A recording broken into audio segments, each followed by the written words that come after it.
So I went on Amazon and I purchased all the gear required to assemble a full-fledged gaming setup, except for the PC. I already have enough of those. But the way that I selected everything was by choosing the #1 bestseller in every product's category. So we have, for example, the #1 best-selling gaming monitor, the #1 best-selling gaming mechanical keyboard, the #1 best-selling desktop microphone, even all the way down to the #1 best-selling computer desk and office chair. Now, what makes a product a #1 bestseller boils down to sheer sales volume.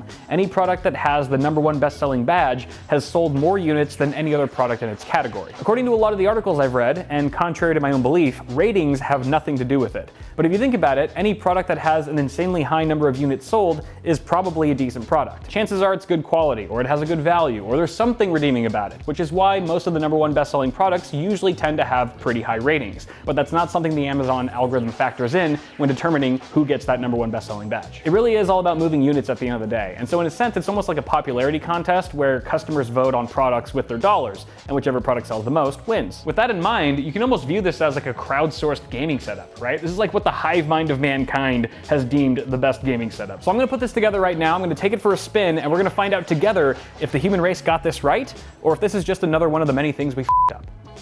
Before we continue, this video is brought to you by the Fantex Eclipse G360A.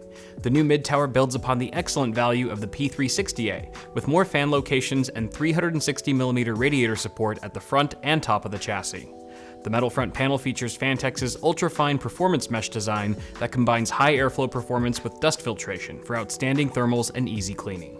3 pre-installed 120mm digital RGB fans can be synced with compatible devices and offer control options via compatible motherboards or with the lighting effects button on the front I/O, completely bypassing the use of RGB software.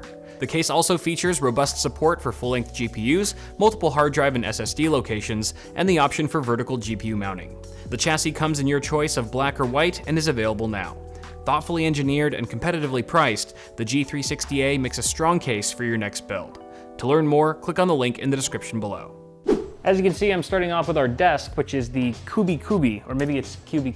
It's a weird name. This is actually one of 2 products today that I'm familiar with. This is my 3rd one that I'm putting together right now. I have 2 more that I built, that I bought actually, I don't know, maybe a year ago. I liked the first one so much that I bought a second one for my roommate Ian, and I'm very happy with this desk. I didn't realize at the time though that it was the #1 bestseller, and it may not have been a #1 bestseller at that time, but I can definitely see the appeal of this desk. It's fairly affordable. It comes in a variety of sizes. I believe this is, I can't remember if this is 42 or 48 inches. I picked the one that is the same length as the one that I have at home because it's large enough to fit a desktop computer on top of it along with a single monitor. We don't want computers on the floor. It's a no-no. Although this time around I went with a different finish. I just went with like a black wood grain. I think the other one's kind of like sort of dark brown with some darker knots in it. And this being my 3rd desk from the same company, I'm actually very impressed with the condition that all of them have come in, which is pretty much flawless. There's never been any marks, scuffs, scratches, dents in any of the desktops that I've purchased. So I definitely appreciate the QC there. The other thing I like about this desk is something I think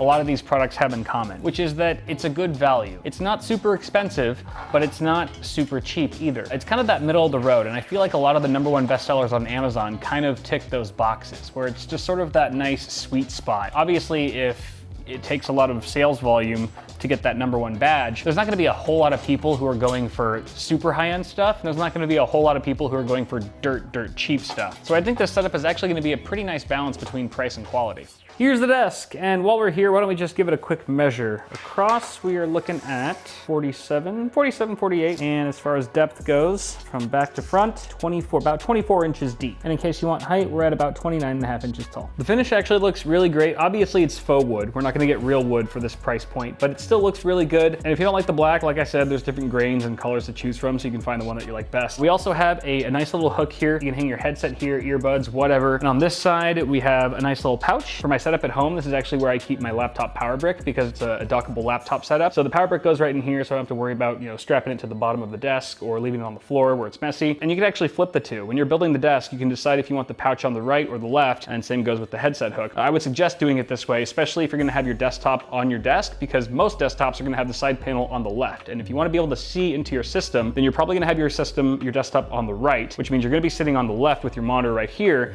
and that means you're gonna want your headset hook closer to you. As as opposed to way over on the other side where you have to reach in. The other thing that I'm curious about with this video, just because we're getting all #1 bestsellers, A, doesn't necessarily mean that all the products are gonna be great, but it also begs the question as to whether or not all of these products will mesh well together. Like this desk, for example, the desk might be great, but what if the chair is way too big for it? The arms are too tall and they don't actually fit underneath the desk, that sort of thing. So it'll be interesting to see if all these bestsellers go well together and if they can function as a whole. You know, for being an Amazon Basics chair, it doesn't actually look too bad, you know? Like, there's a lot of ugly office chairs out there. Some of them are gaudy, some of them look like they're from alien galaxies. This one's just, well, basic. But that's not always a bad thing. However, let's test the desk compatibility, see if it tucks under. Yeah, beautiful. I don't even think it's at its lowest. I think it can go lower. Hey, that's comfy. That's very well cushioned. The cushions feel plush. The armrests are really nice, and they're padded. Oh yeah, I can definitely game in this for a while. The casters glide pretty smoothly. Oh yeah, that's good.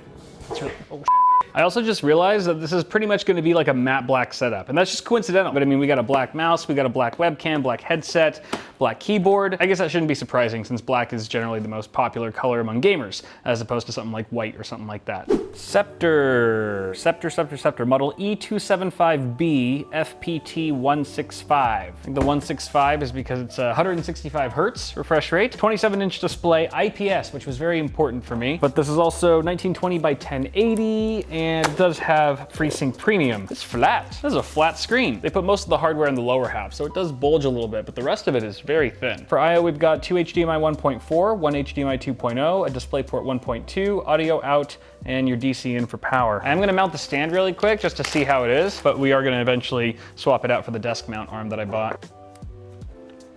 Let's see how it is. Tilt range is actually not too bad, but that's it. It's actually a very sturdy stand. For as thin as it is, there's like hardly any wobble. The arm mount is from Huanuo. I'm always scared of these things. Scared they're gonna pop me in the face. Oh, this one comes with a little Velcro strap, so it doesn't do that out of the box. That's nice. Okay.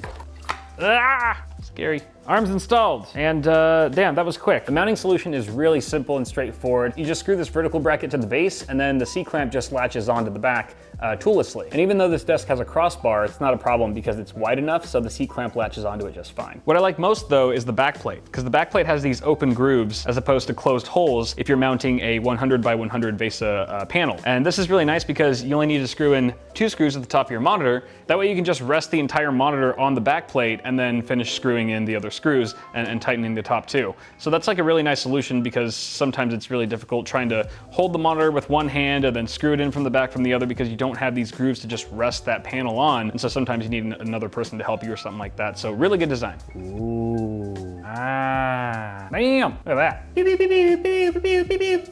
It works. It's an arm. It's working. It's smooth. It's moving. Yeah. There's even a cable management channel right here, but I think you need a screw to actually undo it. I wish it was toolless, but you do need one screw to remove in order to remove the panel so you can run cables through it, but it has it. It supports up to 14.3 pounds, and it technically supports monitors up to 30 inches, so not too shabby. You know, we actually still have a lot of items to go through, so instead of unboxing every product one at a time, I'm just gonna finish setting up the setup, and then we'll talk about everything once it's all put together.